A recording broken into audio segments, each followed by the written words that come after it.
Sekali lagi sujud syukur kita kehadirat Allah Subhanahu wa taala sudah dipertemukan walaupun secara tidak langsung dengan Tuan Syekh Ibnu Athaillah As-Sakandari yang subhanallah bait-bait syairnya begitu dalam, begitu menghentakkan dan menyentakkan kalbu kita untuk senantiasa mendekat kepada zat yang maha dekat, yaitu Allah Subhanahu wa taala.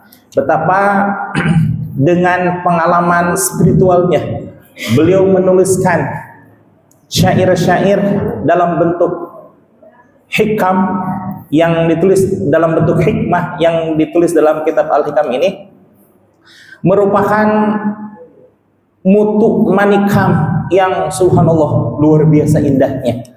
Salah satunya ini termaktub di dalam Al-Hikam nomor 85. Kemarin pekan kemarin kita 84, sekarang 85. Yang subhanallah jangankan 100, jangankan 267-nya kita kaji pengalaman spiritual beliau, baru 85 saja sudah begini, Masya Allah ya. Alhamdulillah kita mengkaji sedikit demi sedikit, dan memang ilmu itu harus dikaji sedikit demi sedikit ya. Kalau banyak langsung banyak gitu, langsung biasanya kalau bayi makan banyak, gimana itu yang terjadi? Olah di samping saya yang nggak sanggup, yang lebih memungkinkan bagi kita adalah mencernanya serta memahami, dan yang paling penting adalah mengamalkannya. Seperti dulu Al-Mukarram Kiai Haji Ahmad Dahlan ketika mengaji kepada Syekh Soleh Darat di Semarang, ngajinya cuma itu lagi. Mungkin agak sedikit bosan.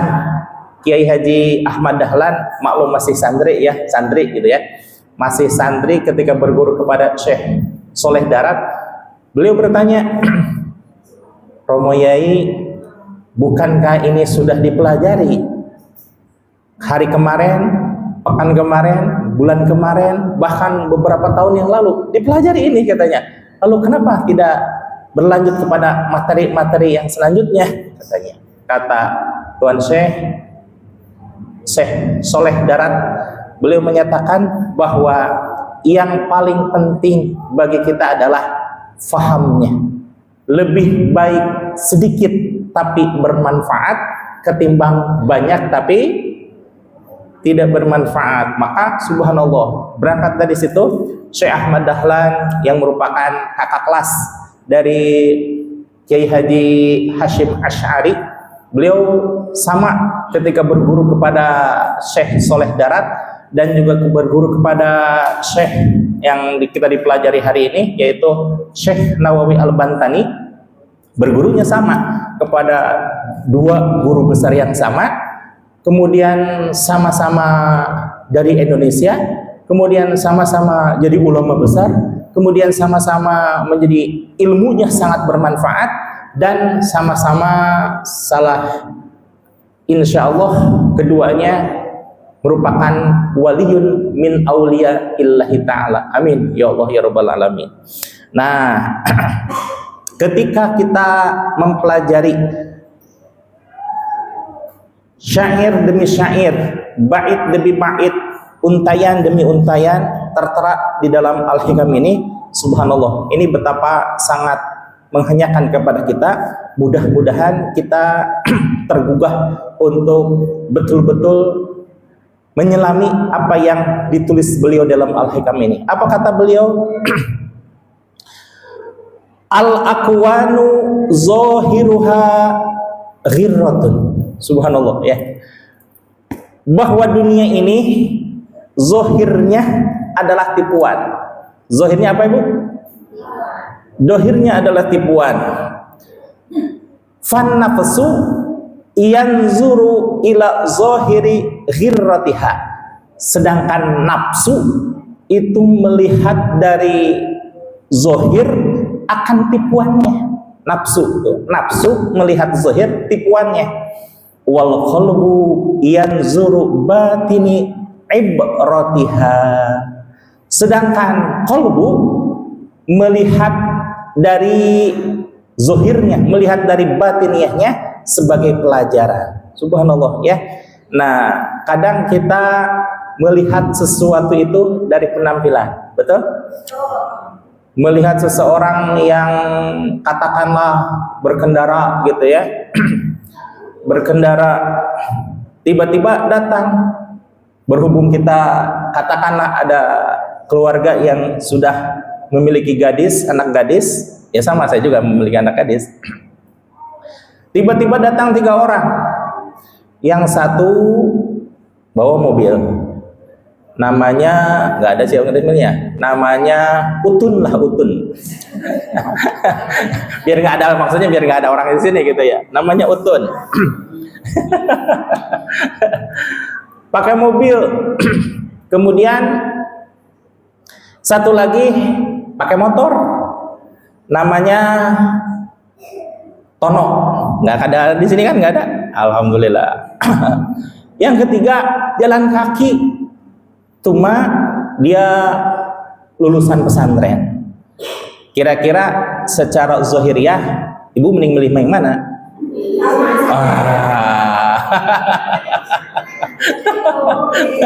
Mobil ya, ya wajar, manusiawi ya, manusiawi. Tapi, nah, yang dikehendaki oleh Tuan Syekh Ibnu Athaillah As-Sakandari, kita jangan sampai tertipu. Kenapa?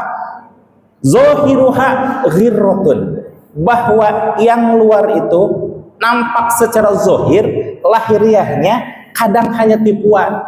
Bisa jadi Utun pakai mobil karena ada maksud, ya memang maksudnya baik, melamar putri ibu lah katakan ya, tapi mobilnya hanya rentalan gitu ya. Zahirnya memang sukses luar biasa, tapi kan kita belum tahu dalam-dalamnya seperti apa. Salah satu ciri untuk mengetahui seseorang baik atau tidaknya bukan karena pergaulannya, bukan karena prestasinya, bukan, tapi kenapa? Menanyakan kepada teman karibnya. Subhanallah ya. Kalau teman karib biasanya mengatakan sesuatu apa adanya, apa adanya. Sesuatu apa adanya ya. Karena yang namanya teman itu pasti tahu kesehariannya. Tapi ternyata Mas Andren enggak, sekolah juga enggak.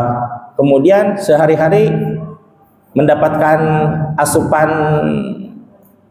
keuangan dari orang tua, belum mandiri lah, belum layak untuk menikah, belum siap secara ekonomi, belum siap secara ilmu, apalagi keilmuan, apalagi keimanan. Karena subhanallah, Mas Andren enggak, sekolah enggak, mau apa yang diandalkan dari ilmu pengetahuannya, betul?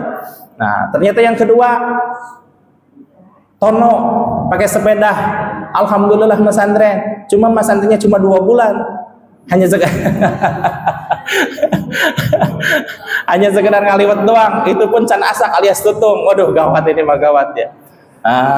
Subhanallah ya. Yang ketiga, luar biasa. Memang penampilannya pakai jalan kaki, sama keluarganya jalan kaki semuanya, tapi luar biasa prestasi keilmuannya.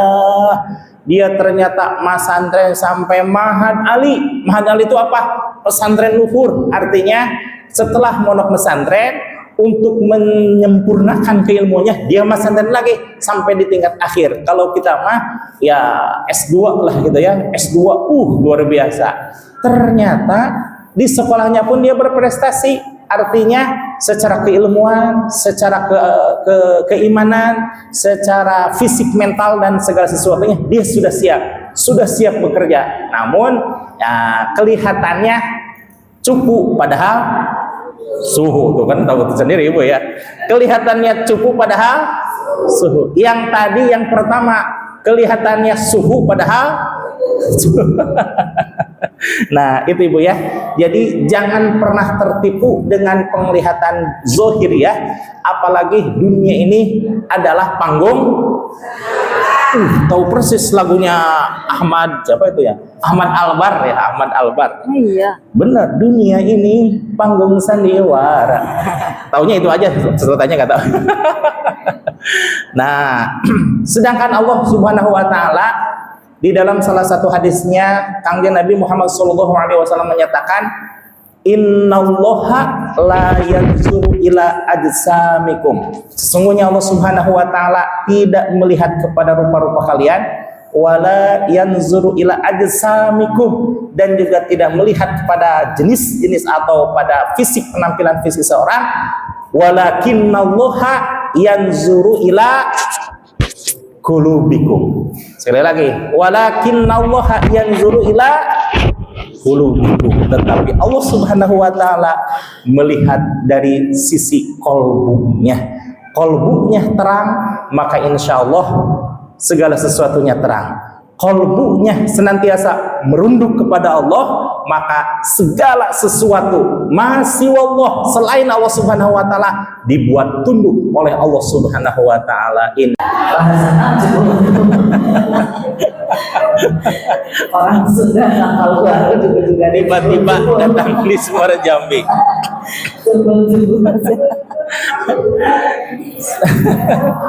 Sehari-hari kita belajar tazkiyatun nafsi, alhamdulillah Allah ngasih bonus kita kesucian. Udah tahu ya jawabannya Ibu ya. Ibu, subhanallah, alhamdulillah wa syukru ala ni'amillah, bahwa perjalanan kita dalam mengkaji baik itu Sulamut Taufik maupun Al-Hikam, ini benar-benar dua kitab tentang tasawuf, dua kitab mengenai tazkiyatun nafs. Walaupun dalam Sulamut Taufik itu ada 23 bab, 3-nya tauhid, 11-nya fikih, dan sesisanya adalah tasawuf. Sedangkan Al-Hikam itu tasawuf semuanya.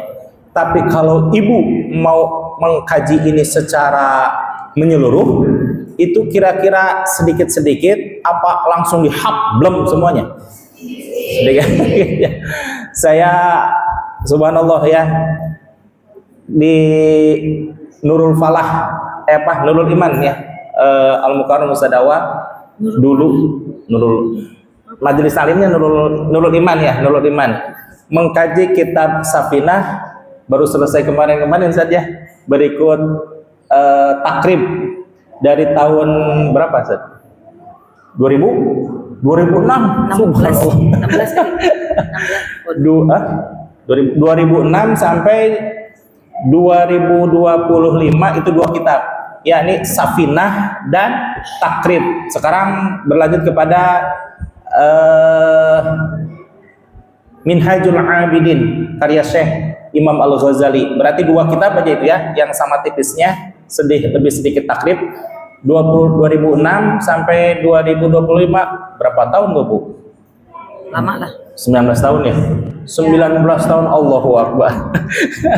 19 tahun baru selesai dua. Tapi ada satu cara untuk mengkaji. Bagaimana caranya? Ini diginian. Blem semuanya. Kan selesai. Ibu hadirin yang mas sekalian, ketika kita mengkaji tentang tazkiyatun nafsi. Tazkiyatun nafsi itu apa? Tazkiyah pembersihan nafsi diri. Bukan nafsi itu bukan nafsu, tapi nafs diri. Tazkiyatun nafs artinya pembersihan diri. Maka kalau sesuatu yang berkaitan dengan tazkiyatun nafs, berarti tidak lepas dari tiga hal. Pertama, itu dari huruf alif, ba, ta, tha, jim, ha, kho, itu diambil. Kalau huruf hijaiyah jim dulu Bu ya. Setelah fa apa? Fa, jim. Jim. Selanjutnya ha. Selanjutnya lagi kho. Nah, kalau di dalam tasawuf dibalik Ibu. Kho dulu. Apa itu kho? Kho singkatan dari mukhaliyatun nafsi. Mukhaliyatun nafsi artinya mengosongkan diri an sifatil madzmumati, dari sifat-sifat yang tercela. Kemarin di dalam Sirul Asrar Tuan Syekh Abdul Qadir Al-Jilani menerangkan bahwa an sifatil madzmumati, sifat-sifat madzmumah itu adalah seperti halnya kal kibri, sombong, wal haqdi, dendam, wal hasadi, hasad, wal namimati, adu domba, wal ghibati, ghibah. Nah ini ghibah yang nggak kerasa itu apa tuh? Ghibah apa? Ghibah apa? Membicarakan orang lain secara apa coba? Secara benar. Membicarakan orang lain secara benar itu namanya ghibah, kecuali kalau ada pelajaran. Pelajaran maksudnya begini, seseorang melakukan ini sebagai pelajaran kepada putra-putra kita, kepada putra-putri kita, kepada keluarga kita, disebutkanlah perilakunya. Oh, ini mengatakan begini-begini, tapi tanpa disebutkan nama dan juga tempat. Itu tidak ghibah itu. Itu namanya ibrah, pelajaran. Tapi kalau ghibah itu menceritakan sesuatu walaupun benar adanya. Tapi kalau tidak benar apa namanya? Wih, luar biasa, ibu tahu banget ibu ya. Nah, maka di antara teknik untuk melepaskan diri dari sifat-sifat yang tercela tersebut, di antaranya bi'ulumi wal amali, dengan teknik menguasai ilmu dan amal. Itu pula yang kita sedang pelajari hari ini, berikut hari-hari dan selanjutnya kita mempelajari ilmu dan amal. Coba ibu, kalau mempelajari ilmu waktunya lama apa sedikit? Emang berapa lama? Ibu berapa tahun hadir di majelis taklim? Allahu Akbar, sejak para gadis sampai jam sekarang masih hadir di majelis taklim ya. Itu sudah menjadi profesor semua. Pokoknya mah long life education lah gitu ya, belajar seumur hidup. Tapi kalau tazkiyatun nafs luar biasa ibu, tidak memerlukan waktu yang lama, tidak memerlukan gedung yang mewah, di tempat manapun jadi, dan beberapa menit jadi. Apa itu? Talqin. Apa katanya? Talqin. Itu gerbangnya sudah memasuki ibu semuanya. Tinggal tadi kata Tuan Syekh Abdul Qadir apa? Bil ilmi wa satu lagi bil ilmi wal amal. Karena kata Rasulullah, sabda Rasulullah sallallahu alaihi wasallam, manizdada ilma, barang siapa yang bertambah keilmuannya. Kira-kira ibu setiap hadir ke majelis taklim bertambah nggak ilmunya? Insya Allah ya, insya Allah. Walaupun bertambahnya ibu tidak seperti halnya kita keluar dari perusahaan. Kenapa? Keluar dari perusahaan minimal rekening jadi gendut lah ya. Kalau hadir di majelis taklim tidak kerasa, tahu-tahu ibu merasa sudah berkeinginan untuk mendekatkan diri kepada Allah aja. Tahu-tahu kita alhamdulillah keluarga jadi repeh dan rapih. Tahu-tahu kita menjadi keluarga yang sejahtera dan lain sebagainya. Kenapa? Karena adanya ilmu yang diamalkan. Manizdada ilma, barang siapa yang bertambah ilmunya, walam yazad hudan, tapi tidak bertambah petunjuknya untuk senantiasa beribadah kepada Allah Subhanahu wa taala, untuk senantiasa mengamalkan ilmunya, lam yazdad minallahi illa bu'da. Subhanallah. Bukannya bertambah dekat kepada Allah, tapi justru malah semakin jauh. Maka ibu hadirin jamaah sekalian, kita belajar itu semata-mata harus diperhatikan adalah hanya karena Allah. Sebab kalau segala sesuatu sudah diniatkan karena Allah, maka hilang segala sesuatu yang menjadi alasan. Tujuannya Allah, maka hilang segala alasan. Bagaimana kalau cangkel? Cangkel mah bisa disiasati gitu ya. Cangkel nangunjar gitu ya. Apa itu nangunjar? Berselonjor. Berselonjor. Tidak bisa naik kendaraan. Bisa nebeng sama teman, betul? Tidak ada alasan kalau tujuannya karena Allah. Tapi kalau sesuatu karena sesuatu, biasanya terkalahkan itu Allah. Ya, maka satu-satunya yang perlu kita siasati adalah qalbu kita harus senantiasa niat karena Allah. Insya Allah semuanya sudah niat karena Allah ya. Maka bertahun-tahun gitu, Ibu ya. Kita merasa beribadah karena Allah, tapi walaupun tidak sesempurna yang dicontohkan oleh Rasulullah SAW, minimal kita sudah berusaha untuk mengikuti sunnah Rasulullah SAW. Dan yang kedua, niat mencari ilmu itu untuk menghidupkan agama yang dibawa oleh Kangjeng Nabi Muhammad SAW.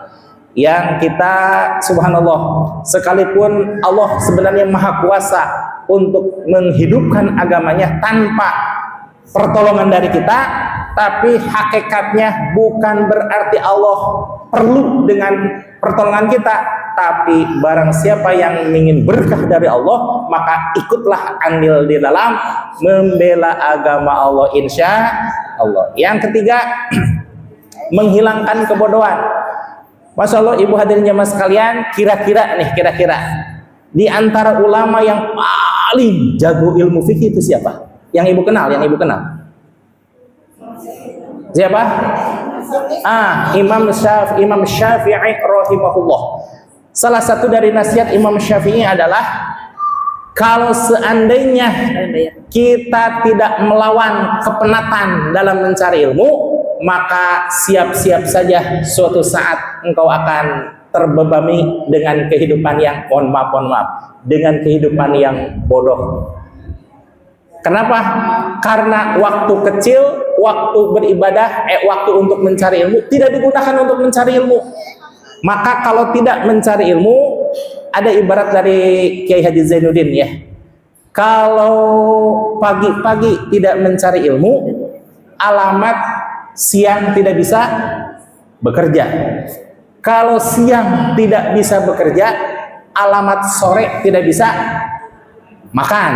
Kalau sore tidak bisa makan, alamat malam tidak bisa Nah itu ibu ya, kalau ketika usia muda kita tidak disibukkan dengan mencari ilmu, maka alamat kita susah untuk mencari pekerjaan. Kalau ketika usia produktif tidak bekerja, maka ketika menuju manusia yang sudah agak manula, alamat tidak bisa makan. Kalau tidak bisa makan usia produktifnya, maka masa tua kita akan terlunta-lunta. Masya Allah, kita kan ingin hidup sa'idun fi dunya wa sa'idun fil akhirah, bahagia di dunia dan bahagia di akhirat. Apa itu kuncinya? Kuncinya bil ilmi wal amal, dengan ilmu dan amaliyah. Dapat ilmu, amalkan. Dapat ilmu, amalkan. Bagaimana kalau kita sudah mengamalkan duluan? Cari dulu dalil dan segala macamnya, perkuat amal kita dengan ilmiah, sehingga ilmu berlandaskan amaliyah dan amaliyah kita berhiaskan dengan ilmu pengetahuan. Subhanallah ya. Yang pertama itu. Yang kedua, tahali. Apa itu tahali? Tadi taholi. Tahali adalah tazkiyatun muzayyinatun nafsi an sifatil mahmudati, menghiasi diri dengan sifat-sifat terpuji.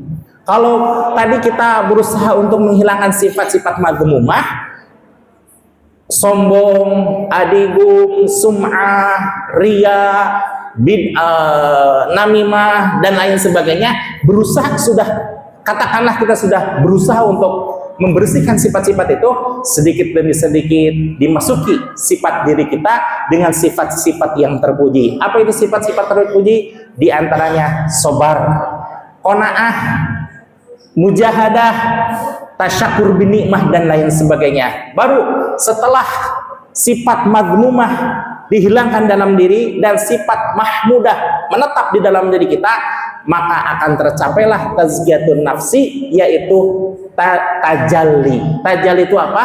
Tajalli adalah meniatkan segala sesuatu karena Allah. Memang luar biasa susah ibu meniatkan segala sesuatu karena Allah. Tapi kalau seandainya niatnya karena Allah, kemudian ada kotoran-kotoran yang menghalangi kesucian niat kita karena Allah, tapi asal judulnya karena Allah, insya Allah di hadapan Allah perbuatan kita akan memiliki nilai ibadah insya Allah. Mangga. Jemaah sekalian, ada ayat yang indah untuk kita renungi, menguatkan apa yang dituliskan oleh Tuan Syekh Ibnu Athaillah As-Sakandari bahwa al-aqwanu zahiruha khirratun. Dunia ini zahirnya adalah tipuan, wa batinuha ibratun, dan batiniahnya adalah pelajaran, yaitu surah Al-Baqarah, kumul kitab, wahai orang-orang yang beriman, diwajibkan kepadamu sekalian untuk berperang. Wa asa an taqrahu syai'aw wa huwa khairul lakum. Masyaallah. Kalimat dari Allah Subhanahu wa taala adalah bisa jadi sesuatu yang engkau tidak senangi justru itu adalah kebaikan bagi engkau sekalian. Wa asa an tuhibbu syai'aw wa huwa kurhul lakum. Dan sesuatu yang engkau senangi ternyata itu sesuatu yang tidak, sesuatu yang syarrul lakum, jelek bagi engkau sekalian. Betul ya? Di dalam Al-Baqarah ayat 216 ya. Wa asa an takrahu syai'aw wa huwa syarrul lakum. Beliau adalah santri dari Darul Muqarrabin, pesantri Muda'iyatul Anwar, sudah khatam 30 juz ada dalam kepalanya. Ya sama dengan saya alhamdulillah di luar kepala nggak ada yang masuk dalam kepala. ya alhamdulillah, cuma untuk memperkenalkan saja dan menanyakan bahwa itu benar surah Al-Baqarah ya. Alhamdulillah cucunya kakek ini berkaca-kaca kakek. Ya, makasih Terara ya. Nah, sesuatu yang kita